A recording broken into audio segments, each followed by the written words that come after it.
Saludos, bendiciones. Les habla el pastor Andrés Japay. Hoy estrenamos un nuevo proyecto en Cámara de Avivamiento a las Naciones y esto tiene que ver en conocer un poco más sobre la vida y el trayecto y ministerio de nuestros líderes y fundadores de iglesias y concilios en esta ciudad de San Pedro de Macorís. En este día vamos a tener la primera entrega y contaremos con la presencia del pastor Abraham González, quien es el fundador del concilio Iglesias El Buen Samaritano en esta ciudad, y estaremos conociendo un poco más sobre su trayectoria. En esta primera entrega estaremos conversando con el pastor Abraham González, quien es el presidente y fundador del concilio de iglesias El Buen Samaritano en esta ciudad de San Pedro de Macorís. Pastor Abraham González, saludos y bienvenido. Y de inmediato quisiera preguntarle, ¿de dónde es el pastor Abraham González? Yo vengo de Atomayor, o específicamente de un campo de Atomayor que le dicen El Coco. El Coco en estos días está siendo muy mencionado debido a que allí hay un trapiche. Creo que el único trapiche que existe actualmente en la República.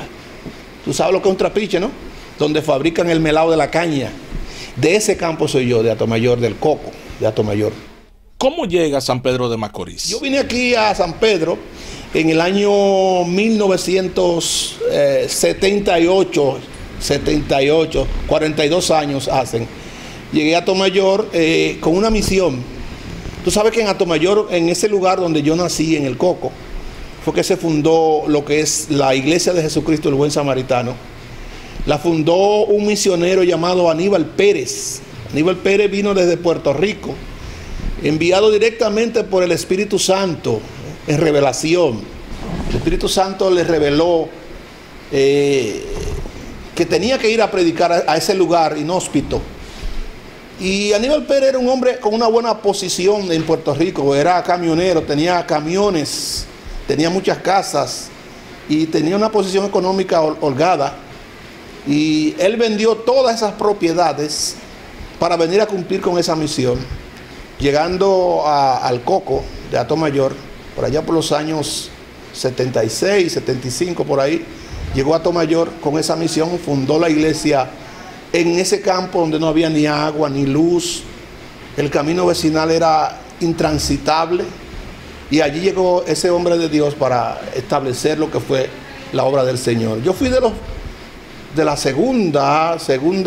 segundo grupo en convertirse, o lo primero por ahí, en convertirse en aquel lugar, siendo apenas un adolescente, 19 años por ahí. Y estando cursando el bachillerato en Atomayor, en la ciudad de Atomayor, donde nos íbamos a pies a aquel lugar a estudiar. Y pues un día pues el Señor me permitió conocer al Señor Jesucristo o llegar a aquel lugar para recibir la salvación en aquel lugar. Y fíjate, fue una forma, qué sé yo, nosotros éramos un grupito de jóvenes de ahí del campo. Teníamos una misión de trabajar en la obra, no en la obra de Dios, sino en la obra social. Fue tan así que estábamos trabajando, teníamos un comité de ayuda para construir una escuela, porque no había escuela allí. Y después que llegábamos del liceo, entonces nos reuníamos en la escuela. Y después que salíamos de la reunión de la escuela, entonces cogíamos para la iglesia a escuchar a Aníbal Pérez y a la esposa, porque cantaban maravillosamente. Cantaban lindo ellos dos, él con la guitarra y él y la esposa cantando. Entonces los jóvenes nos íbamos, nos sentábamos en los bancos de la iglesia recién construida a escucharlos a ellos cantando. ¿A qué edad se bautizó Abraham González? Y yo me bauticé como a los 20 años más o menos. Más o menos sí, a los 20 años, porque es que apenas después del tiempo que me bauticé, después que he bautizado, sucedió, te voy a narrar algo que aconteció. Tuve una etapa como de enfriamiento. En esos días, después de bautizarme, tuve una etapa de enfriamiento. Y oye, este fenómeno que sucedió, estando en esa etapa de enfriamiento, se anunció que venía una campaña, hoy una campaña para ese campo, con un grupo misionero, integrado por un primo mío, su esposa y una jovencita, que iba, la jovencita era una de los predicadores, de las predicadoras. Y yo, estando en esa etapa de enfriamiento, fui a esa campaña, y la que predicó esa noche fue la jovencita. Se llamaba Cándida Belén. Ella fue la que predicó esa noche. Cuando ella terminó de predicar, me hicieron el llamado. Yo acepté a reconciliarme porque yo estaba completamente frío. Esa reconciliación que tomé esa noche. Y después de pasar y ellos orar por mí, la jovencita me dio una Biblia y me dijo, tenga para que lea. Y yo leí en Isaías 60. ¿Qué dice Isaías 60? Levántate, resplandece, porque ha venido tu luz y la gloria de Jehová es sobre ti. Yo sentí que esa noche verdaderamente yo conocí al Señor. Esa jovencita es la madre de mis hijos hoy en día y mi compañera de ministerio. ¿Cómo surgió esa relación de noviazgo? Bueno, fíjate, el primo mío empezó a decirme, mire, esa muchacha no tiene novio, y usted sabe, qué sé yo qué, y para que usted haga un buen matrimonio con esa muchacha. Y empezó a tirarme cositas ahí. Y había un hermano que se había convertido también de Las Espinas, que hoy vive en Puerto Rico, se casó con una boricua, Mojica. Y yo estaba pelándole una china a la muchacha. Sí, tú sabes cómo se ponen los muchachos. Y me dice él, yo voy a orar por ese matrimonio. Y ella lo miró así. Pero de ahí en adelante empezamos a cositas, yo decirle cositas ahí. Bueno, de ahí surgió una amistad y de la amistad, ya tú sabes, lo demás surgió. Mira dónde estamos hoy en día. ¿En qué año se casaron? Nosotros nos casamos en el 80. En el 80 tuvimos como 4 años de amores por ahí. Nos casamos en el 80. Y allí en la ciudad, en la capital. Allá fue nuestro matrimonio.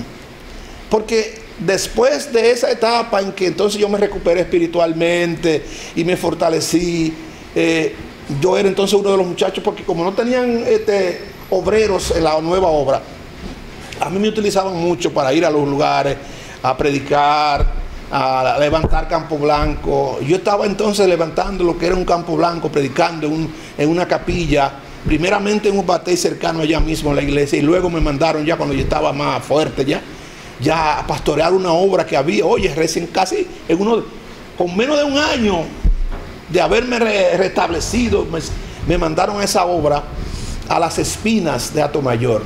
A esa fue mi escuela como pastor. Ahí estuve en aquel lugar, pastoreando en aquel lugar.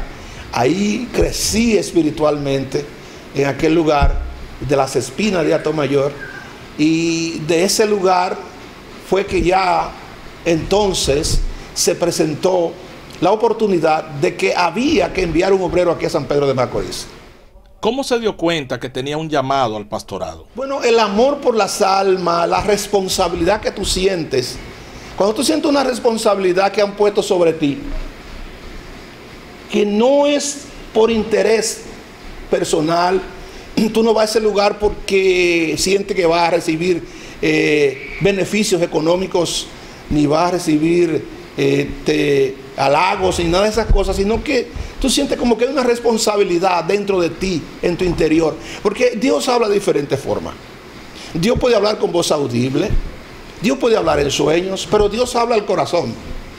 Y esa voz que se habla, y esa voz en el corazón, a veces es muy efectiva, porque tiene que actuar lo que se llama la fe para conocer la voz que habla en el corazón de Dios. Y Dios me habló al corazón. Yo sentí la responsabilidad que había en mí de hacer el trabajo en la obra del Señor. ¿Dónde pastoreó Abraham González por primera vez? Precisamente ahí, en ese lugar, en Las Espinas. Ahí fue que primeramente pastoreé, en un campo. Cuéntenos un poco de esa experiencia. Bueno, fue muy reconfortable, porque en aquel lugar fue que yo aprendí lo que era la responsabilidad como obrero del Señor. Ahí fue que yo empecé a ver lo que era uno ligarse con la gente y sentir que tenía que ir a llevarle la enseñanza semanal a aquel lugar desde mi casa. A veces tenía que cruzar un río que a veces estaba hondo y iba un caballito a pies amasando lodo, pero sentía esa responsabilidad y ese amor por aquel lugar y por aquella gente que estaban en aquel lugar. ¿Cómo llega San Pedro de Macorís? San Pedro de Macorís, en la obra aquí, porque el misionero Aníbal Pérez fundó la iglesia, levantó una obra en la misma ciudad de Atomayor y otra después, la de la ciudad fue después que la del campo, o fueron ahí mismo. Él levantó esas dos obras, una en el campo y otra en la ciudad. Pero también estaba levantando otra aquí en San Pedro de Macorís, O sea, con los muchachos que estábamos en las iglesias, él los montaba en una camioneta, lo traía aquí a San Pedro a predicar. ¿Qué pasa? Aquí entonces se estableció ya una obra en este lugar. No era aquí precisamente que estaba. Estaba aquí en la calle El Molino, número 74. ¿Cómo se llama esa calle ahora? No, la calle de la ruta de Barrio Lindo. En la número 74, incluso la casita donde estaba está intacta. La mía tiene todavía, está igual. En la número 74, la calle El Molino. Y ahí pues había una obra donde había un pastor, un obrero, que estaba al frente de ella, y se mandó el aviso que él se iba a ir de la obra, no iba a seguir pastoreando, y se iba a quedar sin obrero. Y esa obra tenía 7 hermanos en aquel entonces, 7 hermanos. Entonces, el pastor Telmo Santana era el pastor en el Coco. Y me dijo: Abraham, se necesita un obrero en San Pedro de Macorís. Yo le dije que sí, de una vez. Yo le dije: sí, yo voy. Agarré mi poca ropita que tenía y me trasladé para acá, para San Pedro de Macorís. Yo no sabía dónde iba a dormir, dónde iba a vivir, dónde iba a comer. Yo solo sé que venía a hacer un trabajo que me habían encomendado en la iglesia. Y aquellos tiempos no eran como los tiempos de ahora. Hablemos un poco de su inicio, Pastor Abraham. Mira, fueron tiempos muy difíciles. Aquella obra, como te dije, apenas tenía 7 hermanos. De esos 7 no quedaron luego con el tiempo ninguno de ellos, porque eran volubles, algunos no estaban todavía firmes ahí, estaban ahí, otros visitaban esporádicamente, y así se fueron yendo. Pero con el tiempo la obra fue creciendo, hubo una gran cosecha de jóvenes. Pero al inicio fue muy difícil. Era tan difícil que yo, como no tenía aquí donde, gracias a una hermana, la madre del hermano Telmo Santana, siempre estaba pendiente de mí, si yo tenía que comer o algo. Pero hay algo que llevo dentro de mí, que siempre he llevado. Y yo pensaba, bueno, la hermana Fran es una sierva del Señor, pero su esposo no es cristiano, en aquel entonces no era cristiano, sus hijos tampoco. Yo, qué sé yo, ¿qué van a decir ellos de mí, de ver ese hombre ahí comiendo en la casa de ellos? Yo decía, van a ver ese vago ahí buscando que le den comida. De manera que yo entonces me sentía cohibido de ir, y yo sé que fervientemente ella me guardaba comida, pero yo me sentía a veces cohibido de ir por esa situación. Había momentos en que yo no iba, prefería no ir, la mayoría de las veces no iba. Y para cenar yo esperaba que la ofrenda del culto, de la reunión que hacíamos esa noche, se colectaran 15 centavos, 10 centavos, para comprar un matilá y un maví, y para la cena del obrero. Y entonces, y eso, no tenía un cuarto alquilado ni nada. Habían unos muchachos amigos míos de allá de mi campo que me brindaban donde yo dormir, y ahí yo dormía con ellos.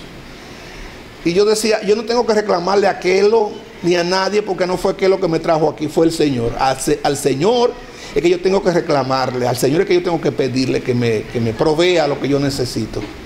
Y así fueron transcurriendo los años. Luego empezó la obra a crecer, se convirtió en una gran cosecha de jóvenes.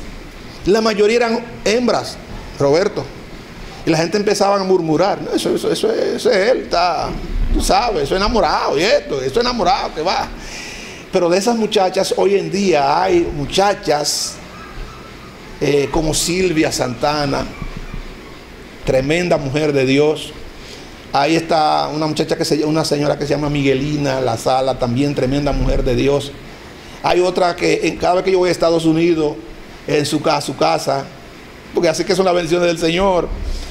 Yo soy su pastor todavía ya cuando yo voy allá a su casa, de ese tiempo, porque Dios prepara los tiempos, provee para cuando se presenta la oportunidad. O sea que usted no llegó a dormir en el piso. Claro que sí. ¿Tuvo piso? Claro. ¿Esa experiencia? Sí, yo llegué a dormir en piso, por ejemplo, cuando no tenía dónde ir, pues yo me tiraba al piso y ahí dormía en el piso. Y nada, y a veces, yo me acuerdo que una vez tomamos el obrero que se iba a ir ya, y yo estábamos aquí amaneciendo toda la noche en el piso. ¿Situación forzada o eso era un silicio ya. Ese era un silicio. Pero había momentos en que no era silicio, que había que amanecer en el piso porque no había la seguridad donde recortar la cabeza.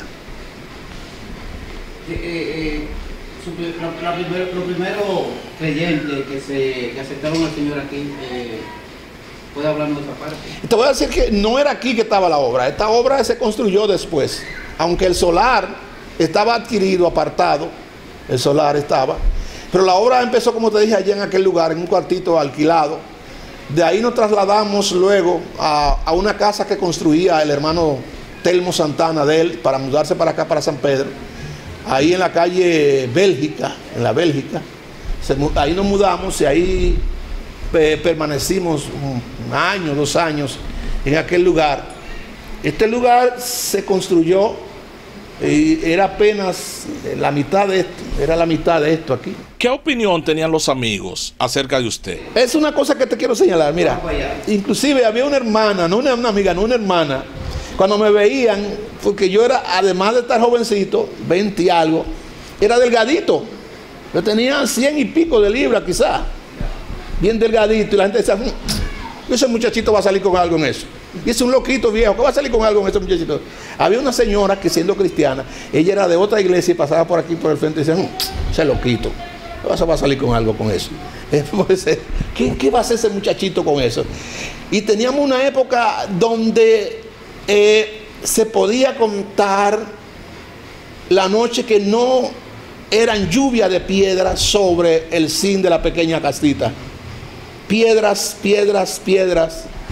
Tan así que cuando íbamos a repararlo eran goteras, porque estaba lleno de piedras. Porque la gente, en una ocasión también, estábamos celebrando un culto, entraron unos tigres a la iglesia con algo preparado en una botella, que le tenía un nombre que yo le decía, bueno, de esos muchachos desórdenes que viven haciendo curiosidades y desórdenes en la calle, solo para reírse, para gozar.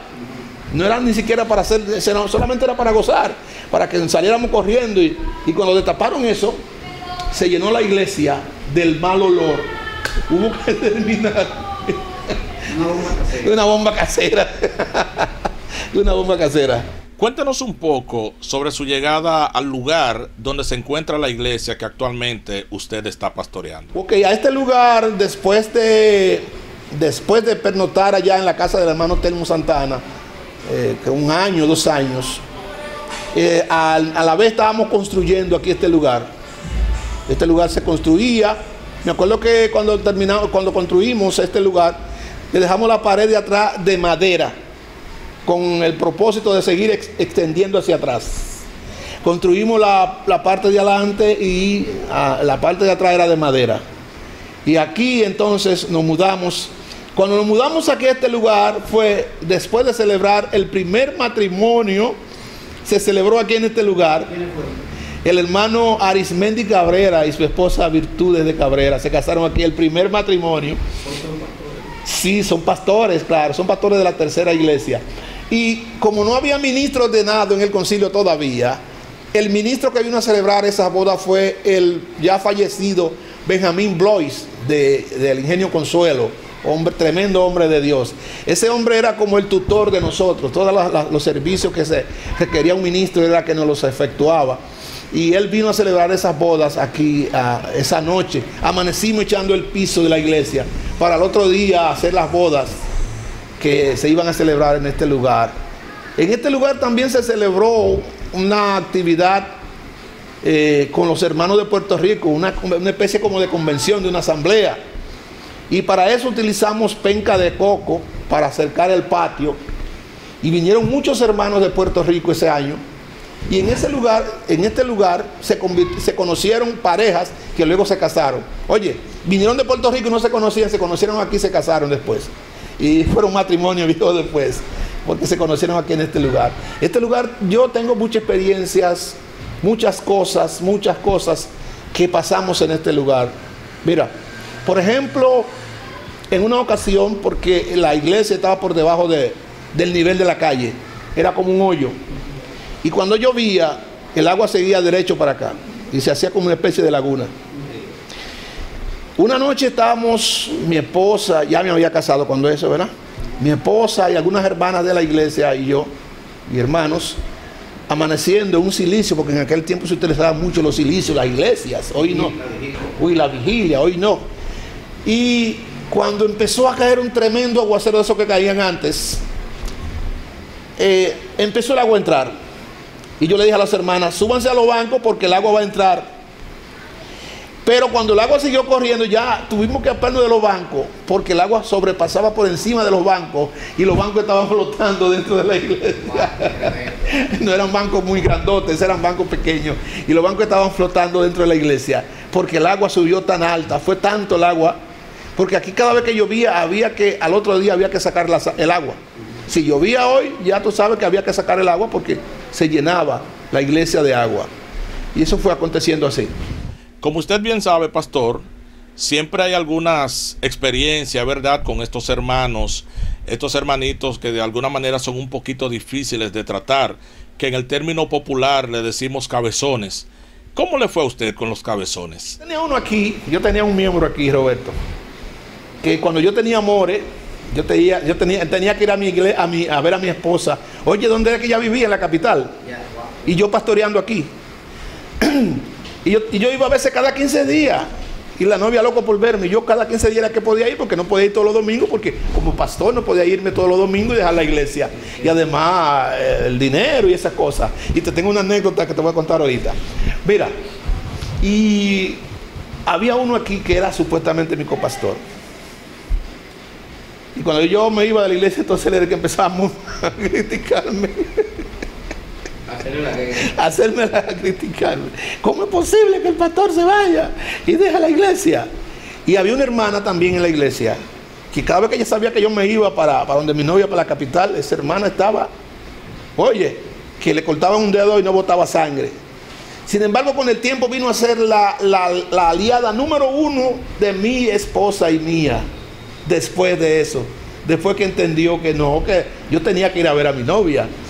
Entonces ella vino a ser mi aliada y la aliada de mi esposa y amiga incondicional, una hermana, una sierva tremenda del Señor. Se dice que en ese tiempo había una buena confraternidad entre el pastorado, y me gustaría, pastor, que usted nos cuente un poquito sobre esa confraternidad que existía en aquel entonces. Mira, era una época muy bonita. Aquí había, en San Pedro de Macorís, mayormente en estos barrios por aquí, había una confraternidad que éramos 2 o 3, ¿verdad? Cada iglesia tenía 2 o 3 hermanitos, no éramos muchos. Pero había había un hermano, que tú lo conoces, el hermano Fran Pimentel, que será como el hermano mayor de todos los pastores, de nosotros. Y le decíamos Fran Vigilia, porque todas las semanas había una vigilia en una iglesia diferente. En la iglesia que yo pastoreo había una vigilia esta semana, en la de él había otra vigilia la semana que viene, donde Miriam Pérez, una señora que llamaba Miriam Pérez, que tenía una iglesia en la Teo Cruz, ahí donde está la entradita ahí se celebraban también vigilias. Y cuál otro pastor, no, en Barrio México, también íbamos allá donde el hermano, a la iglesia. Si tú sabes que en aquel entonces, ¿sabes quién era que pastoreaba esa iglesia de Barrio México? Manuel Rivera, que hoy es ejecutivo de las asambleas.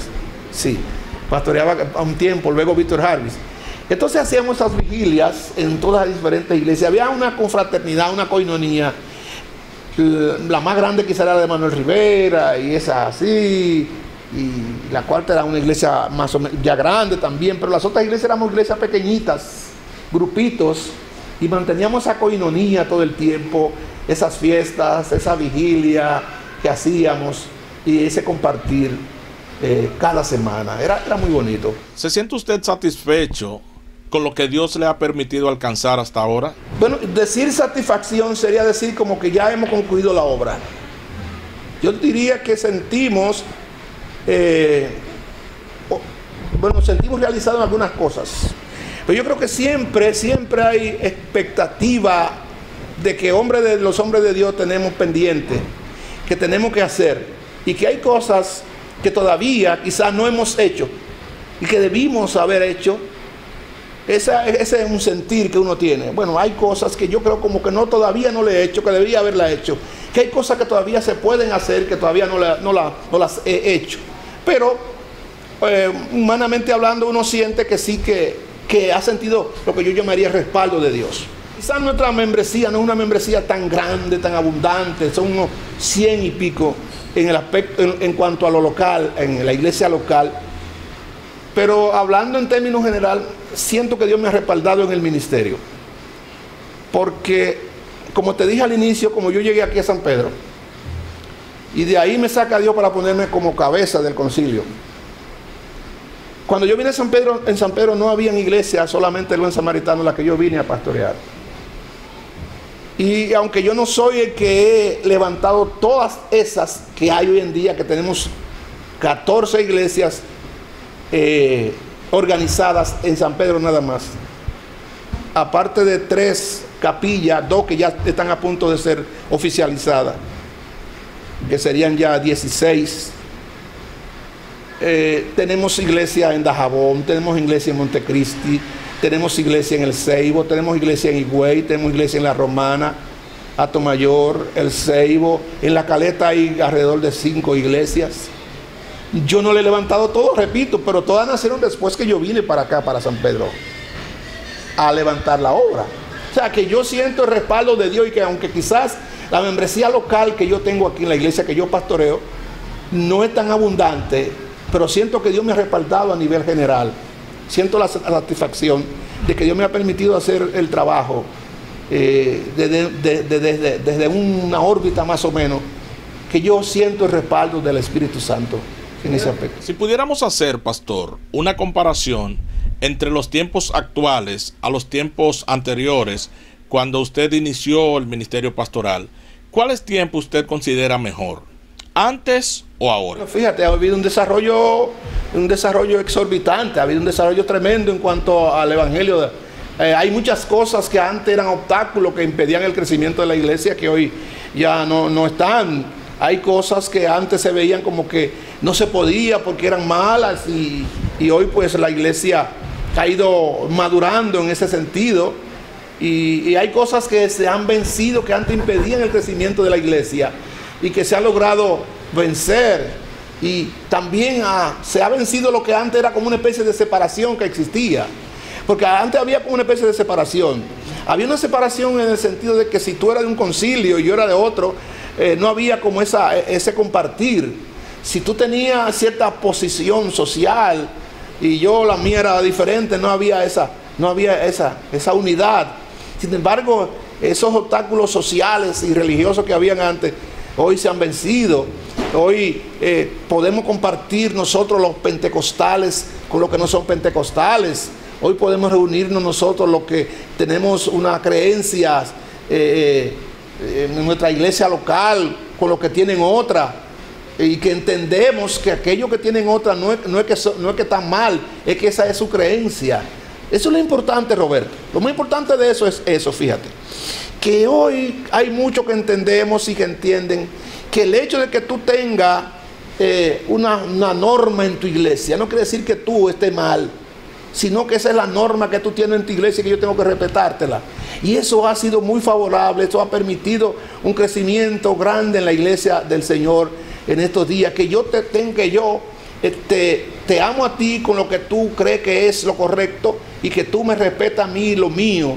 Y esa es una forma maravillosa. El evangelio, sin lugar a dudas, se ha desarrollado grandemente en ese sentido. ¿Alguna anécdota que usted quisiera compartir con nosotros sobre las experiencias que ha vivido a lo largo de su trayectoria ministerial? Yo tengo una personal que te la voy a contar. Mira, cuando yo tenía amores con mi esposa, allá en la capital, yo era un tipo muy tímido, extremadamente tímido. Muchacho, yo vengo del campo y todavía no había botado como esa timidez que tenía del campo. Yo iba a visitar a mi esposa y a mí siempre me gustaba andar con un libro en la mano leyendo cuando iba en un viaje. Eso siempre me ha gustado. Yo tenía un libro que había adquirido recientemente y me lo llevé para ir leyendo. Y mi esposa, cuando yo llego allá, me dice: mira, tú tienes algo que me dé para yo lavarme la cabeza. Yo no me atreví a decirle que no, jamás, por esa timidez que tenía. Yo saqué lo que tenía del pasaje, cuando eso se viajaba en la experiencia, y lo único que tenía del pasaje Lo único que tenía del pasaje se lo di para ella lavarse la cabeza. Y yo dije luego, ¿y ahora cómo yo me voy a ir? ¿Con qué yo voy a regresar a San Pedro ahora? Pues yo le di el pasaje a ella por no decirle que no. Y yo bajé a una compraventa que había frente al Liceo Juan Pablo Duarte, ahí en la Duarte, en la capital. Y le dije al señor que está ahí, usted me empeña este libro. Y el señor me dijo, ¿cuánto tú quieres por él? Y me dio precisamente lo del pasaje de la guagua. Yo más nunca miré por ahí, Roberto.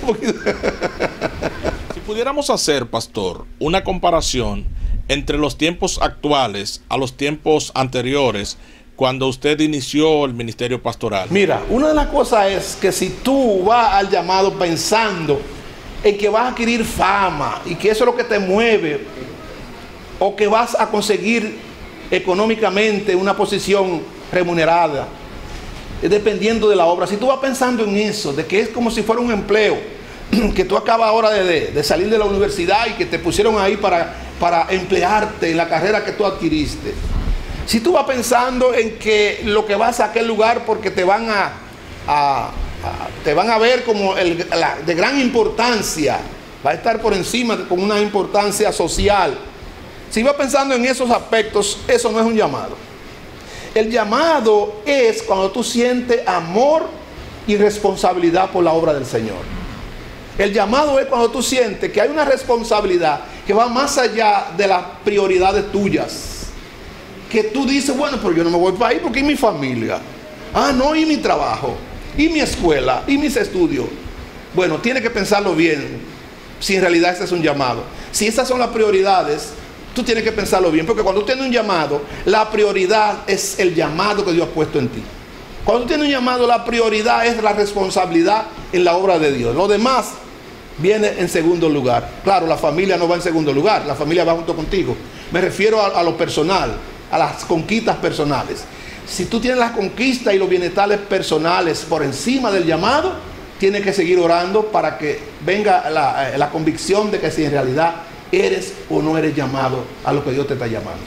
¿Se siente usted satisfecho con lo que Dios le ha permitido alcanzar hasta ahora? Si digo que no estoy, soy mentiroso. Dios me ha bendecido. Dios me ha bendecido, Roberto.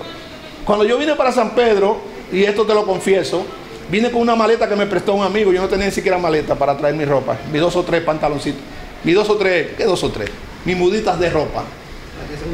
Sí, y lavarlo y ponérmelo otra vez.